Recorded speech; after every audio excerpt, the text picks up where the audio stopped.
Welcome to the Stepmom Side with Alicia, the podcast for stepmoms ready to create the life they want and one they actually have a say in. Here we talk all things stepmom life and just a little bit more. Leave the superficial conversations at the door and get ready for perspective shifts and actionable advice to help you on your way to creating the life you want, one step at a time.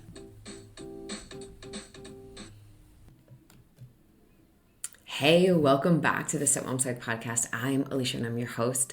Today we're digging into something that cuts deep, feeling left out of family moments. Whether it's a subtle look, a forgotten invite, or a family group hug where you just don't feel like you belong, this one's for you. But let's be real. This feeling is one of the most painful and confusing parts about being a stepmom. You're showing up, you're doing the work, but somehow it still feels like you're orbiting around a planet that doesn't pull you in. You know, like you just feel like you're out on your own. So let me just give you like a quick story to like get you into this. I remember one time, for several years, early on in my stepmom journey, we would decorate our Christmas tree and the kids would hang up ornaments that, had pictures from when they were little, or, my husband would get out like this set of ornaments that were from like his previous relationship, from like a country that they had lived in. And, they would all be excited to decorate them with all of these. Actually, the very first time we decorated the Christmas tree, I was like, oh my gosh, because the kids were like, oh, we got this one because for my mom, or, and I was just like, what is even happening? And just like that, I felt invisible. I smiled through it, but inside I felt gutted. I felt like I don't belong here. I felt like I'm never going to fit in. I felt so freaking uncomfortable. And listen, this isn't about blaming our stepkids or our partners. It's about naming a dynamic that so many of us face and learning how to navigate it without losing ourselves.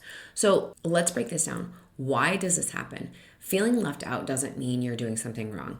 It often comes from loyalty binds.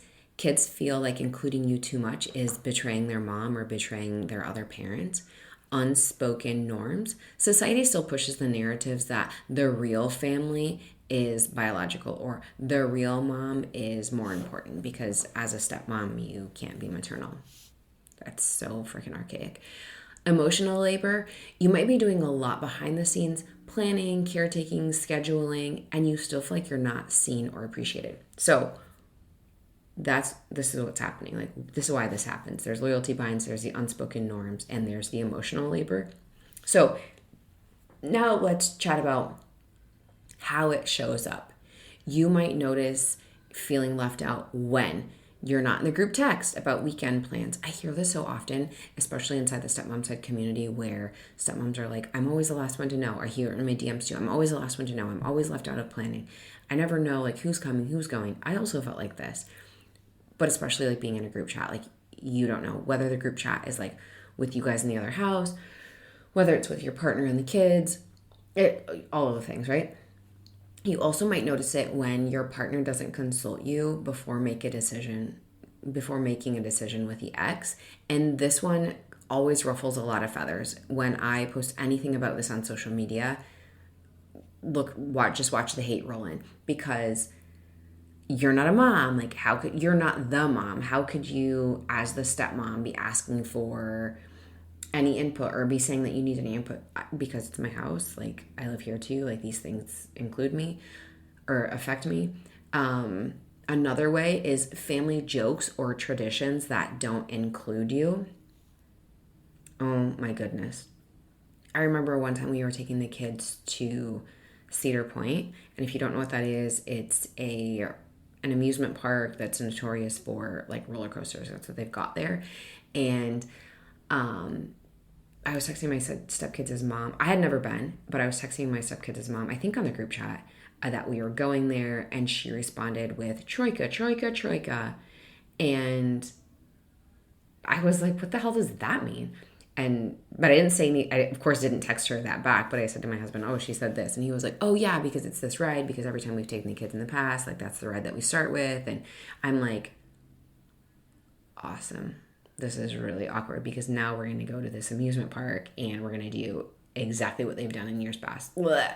So just like little, I mean, that's something that's so trivial, like being at an amusement park. And yeah, I was just like, I wanted to die. Like I wanted to like crawl in the hole and like die. And again, that's something that's super trivial. Maybe you're asked to take the family photo and you're not asked to be in it.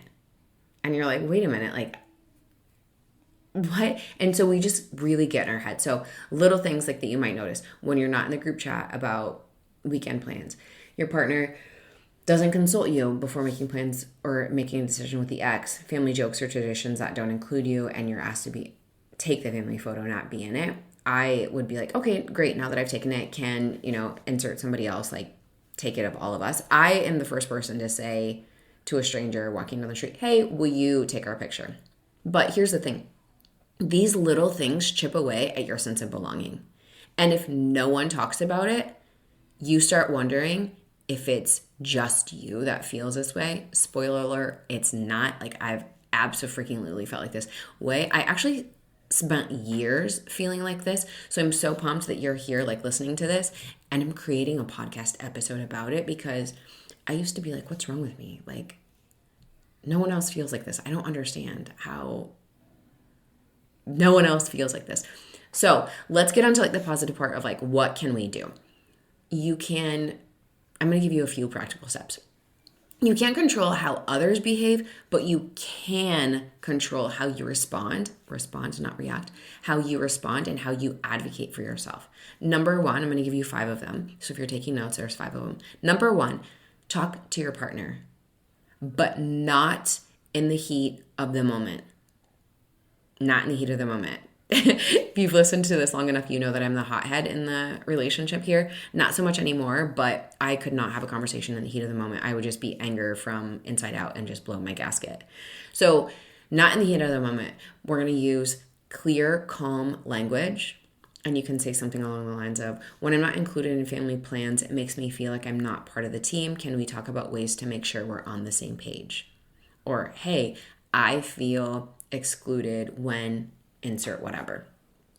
Number 2, name your needs without apologizing. Name your needs without apologizing. It's important for me to be included in family traditions. I'd love to create something we can all do together. It's important for me to be included in family traditions. I'd love to create something we can all do together. Since the holidays are coming up, let's talk about traditions for a second.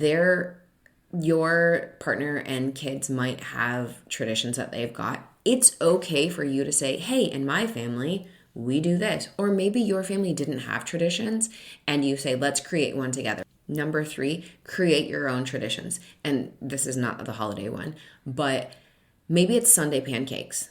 Maybe it's a game night. Even a holiday ritual that's uniquely yours with your stepkids or your partner. Like I just said, like let's create one together. We would have transition day, a routine or like a tradition there. Every time, like once my stepson moved in full time and he came back like every other Sunday, like because he'd be gone every other weekend, we would always get Chinese food. Like for me personally, since I was flying solo on those days, I was like, you know what, everyone likes it. It's easy. I can call and order it when we're like 15 minutes out and we've got dinner. Great. Maybe you guys pick a night of the week that you play games. And we used to do this too where, okay, it's transition night, like when both kids were going back and forth. We'd have the same dinner every single transition night, and then maybe we'd play a game, maybe we'd watch a movie, something that's super easy, something that's super low-key. Number 4, be okay with boundaries, because sometimes you need to step back from a moment to protect your peace. That's not failure. That's emotional maturity. Be okay with boundaries. This recently came up in a live Q&A for the Stepmom Side community. If you're not in the community, please join us. Every month I hold live Q&As. You can pre-submit your questions or you can come in and we can have a conversation live about it. But I just said to the stepmom in there, it's okay for you to step back. It's okay for you to take a break. It's okay for you to take a pause. You don't have to have all of the answers right away, because at what cost does that come? To your relationship, to your situation, or like your relationship with your stepkid, but most importantly, to your own mental health, your relationship with yourself. Be okay with boundaries. That's not failure. Be okay with taking a pause, or be okay with not having all of the answers. Because you know what? More chances than not, this is the first time that you've ever been a stepmom and you've ever been navigating whatever situation or dynamic is at play. It's not failure for you to say, let me think about it. That's emotional maturity.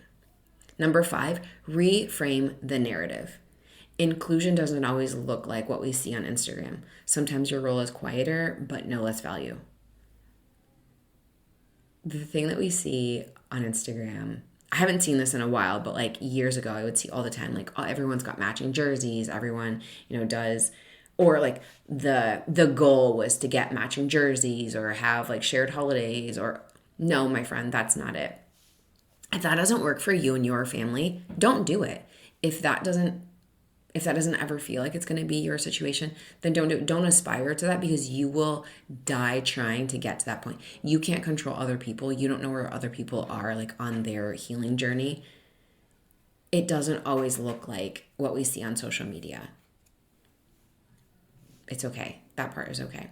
So these are things that you can do. I'm going to repeat them to you because I kind of can be long-winded. Number 1, talk to your partner, but not in the heat of the moment. When I'm not included in family plans, it makes me feel like I'm not part of the team. Can we talk about ways to make sure we're on the same page? Number 2, name your needs without apologizing. It's important for me to be included in family traditions. I'd love to create something we all do together. Number 3, create your own traditions. Maybe it's Sunday pancakes, a game night, or even a holiday ritual that's uniquely yours with your stepkids or partner. Number 4, be okay with boundaries. Sometimes you need to step back from a moment to protect your peace. That's not failure. That is emotional maturity. Ask me how I know. Ask me how I went from like hothead, blow a top to like, you know what? I'm going to go ahead and sit this one out. Number 5, reframe the narrative. Inclusion doesn't always look like what we see on Instagram. Sometimes your role is quieter, but it's no less valuable. So here's what I want to remind you of. You are not invisible. You are not replaceable. You are building something new, and that takes courage and strength and a hell of a lot of support. And feeling left out sucks, but it doesn't define you. You have a right to belong in the family you're helping to shape. And even if others don't always see it, I see it. You're doing sacred work and you're not alone. I will tell you this, like I mentioned, this is probably the first time you've ever been a stepmom. There's no manual that comes with this. There's no, hey, here's what to do if things go wrong. Here's how you troubleshoot this. Here's how you troubleshoot that. No, there's none of that. So here's what I want to tell you. Give yourself time, space, and grace. Give yourself time in this role. Time to figure it out. Time to see where you fit in. Time to watch the dynamics at play. Give yourself some space to make mistakes. Give yourself space from the situations, from the stressors, to just take care of yourself. And then also give yourself grace.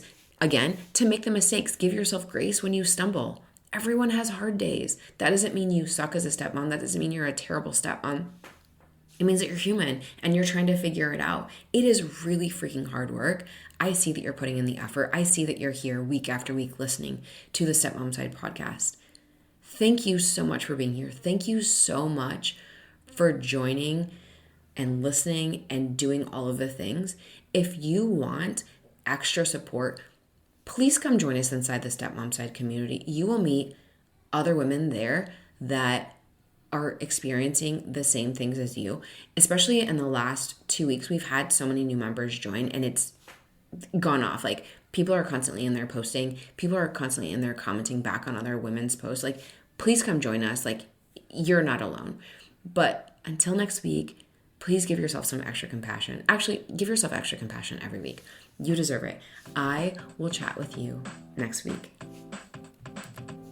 Thanks for taking time to listen to this week's episode. If anything was helpful or resonated with you, please share it on social media and tag me. I'm just at Alicia Crosco. And if you could leave a 5-star rating and a review while you're at it, that would also be really helpful. And if you find yourself struggling with your stepmom journey and you want a little bit more support without the hefty price tag of coaching, you might want to check out the Stepmom Side community, which is my own private community for stepmoms, where you get to connect with other stepmoms around the world and myself, where I hold weekly office hours and monthly group coaching. It's kind of like you have your own personal coach in your own back pocket. Again, without that hefty price tag. See you next week.